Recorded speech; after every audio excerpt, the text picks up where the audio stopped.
ನಮಸ್ಕಾರ.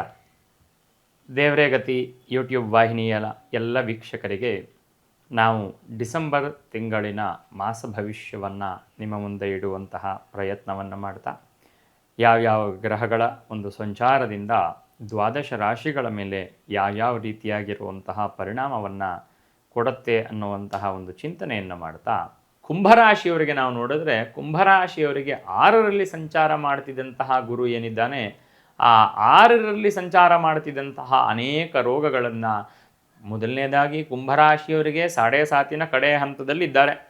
ನಾನು ಯಾವಾಗಲೂ ಹೇಳ್ತಾ ಇರ್ತೀನಿ, ಶನಿ ಅಂತ್ಯಫಲವನ್ನು ಕೊಡುವಂತಹ ಗ್ರಹ. ಹಾಗಾಗಿ 7.5 ಬಿಟ್ಟು ಹೋಗಬೇಕಾದ್ರೆ ಜಾಸ್ತಿ ತೊಂದರೆ ಫಲವನ್ನು ಕೊಡ್ತಾನೆ. ಫಲ ಅಂದರೆ ಒಳ್ಳೆ ಫಲ ಅಲ್ಲ, ಪಾಪಗ್ರಹ ಆದ ಕಾರಣ ಪಾಪದ ಫಲವನ್ನು ಕೊಡ್ತಾನೆ. ಹಾಗಾಗಿ ಕುಂಭರಾಶಿಯವರಿಗೆ ಲಗ್ನದಲ್ಲಿರುವಂತಹ ಅಂದರೆ ಜನ್ಮದಲ್ಲಿರುವಂತಹ ರಾಹು ಆಗಿರ್ಬೋದು, ಸಪ್ತಮದಲ್ಲಿರುವಂತಹ ಕೇತು ಆಗಿರ್ಬೋದು, ಇವರೆಲ್ಲರೂ ಕೂಡ ಒಂದು ರೀತಿ ಪಾಪ ಫಲವನ್ನೇ ಕೊಡ್ತಿದ್ರು. ಅದರ ಜೊತೆಗೆ ಗುರುವು ಕೂಡ 6ರಲ್ಲಿ ಸಂಚಾರ ಮಾಡ್ತಿದ್ದ.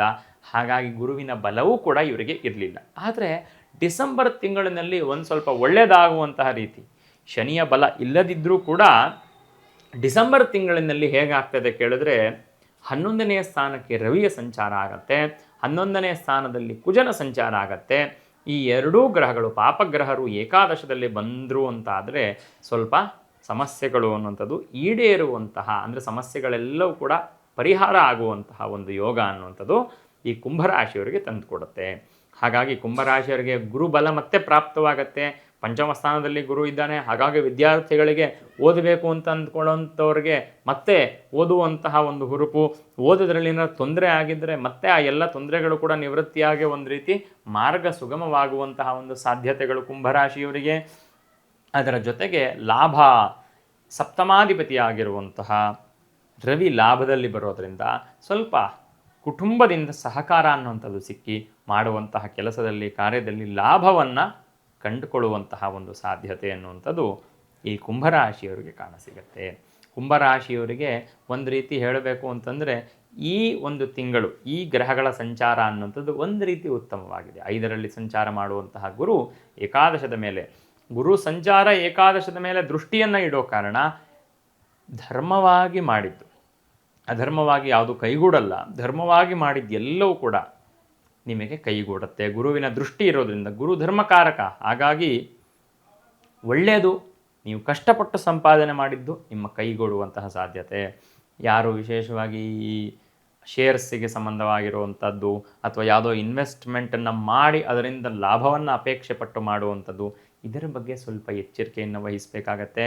ಯಾಕೆಂದರೆ ಚೆನ್ನಾಗಿದೆ ಅಂತ ಹೇಳಿದ್ದಾರೆ ಅಂತ ಅಂದ್ಕೊಂಡು ಶೇರ್ಸ್ನಲ್ಲಿ ಅಥವಾ ಇನ್ಯಾವುದೋ ಇನ್ವೆಸ್ಟ್ಮೆಂಟಲ್ಲಿ ಮಾಡಲಿಕ್ಕೆ ಹೋಯಿತು ಅಂತಾದರೆ ನಿಮಗೆ ಆ ತೊಂದರೆಗಳು ಅನ್ನುವಂಥದ್ದು ಹೋಗುತ್ತೆ. ಗುರುವಿನ ದೃಷ್ಟಿ ಇರೋದ್ರಿಂದ ಲಾಭದ ಮೇಲೆ ಯಾವುದು ನಿಮ್ಮದು, ಯಾವುದು ನೀವು ನಿಜವಾಗಲೂ ಅದನ್ನು ನಿಮಗೆ ರಿಯಲೈಸ್ ಆಗಬೇಕು ಅಂತ ಇರುತ್ತೋ ಅದು ಮಾತ್ರ ನಿಮ್ಮ ಹತ್ರ ಬರುವಂತಹ ಒಂದು ಯೋಗ.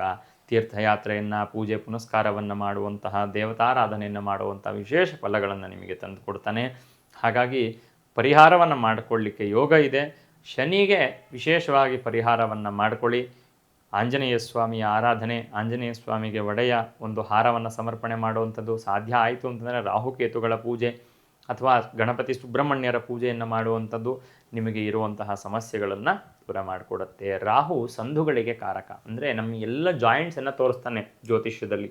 ಹಾಗಾಗಿ ಕುಂಭರಾಶಿಯವರಿಗೆ ಸಹಜವಾಗಿ ಶನಿಯ ಬಲ, ರಾಹುವಿನ ಬಲ ಇಲ್ಲದೇ ಇರೋ ಕಾರಣದಿಂದ ಅಂಗಷ್ಟ ಸೌಷ್ಠವಂ ಸ್ವಾಸ್ಥ್ಯಂ ಸ್ಥಿತಿಶ್ರೇಯೋ ಯಶಸ್ಸುಖಂ ಅಂತ ಹೇಳೋ ರೀತಿಯಲ್ಲಿ ಅಂಗದ ಸೌಷ್ಠವಗಳನ್ನು ತೋರಿಸುವಂತಹ ರಾಹು, ಸಂದುಗಳಿಗೆ ಕಾರಕನಾಗಿರುವಂಥ ರಾಹು ಯಾವಾಗ ಜನ್ಮದಲ್ಲಿ ಬರ್ತಾನೆ, ದೇಹದಲ್ಲಿ ಅನೇಕ ನೋವನ್ನು ಉಂಟು ಮಾಡುವಂತಹ, ಅಂದರೆ ಜಾಯಿಂಟ್ಸ್ ಪೇನನ್ನು ಕೊಡುವಂತಹ ಸಾಧ್ಯತೆಗಳು.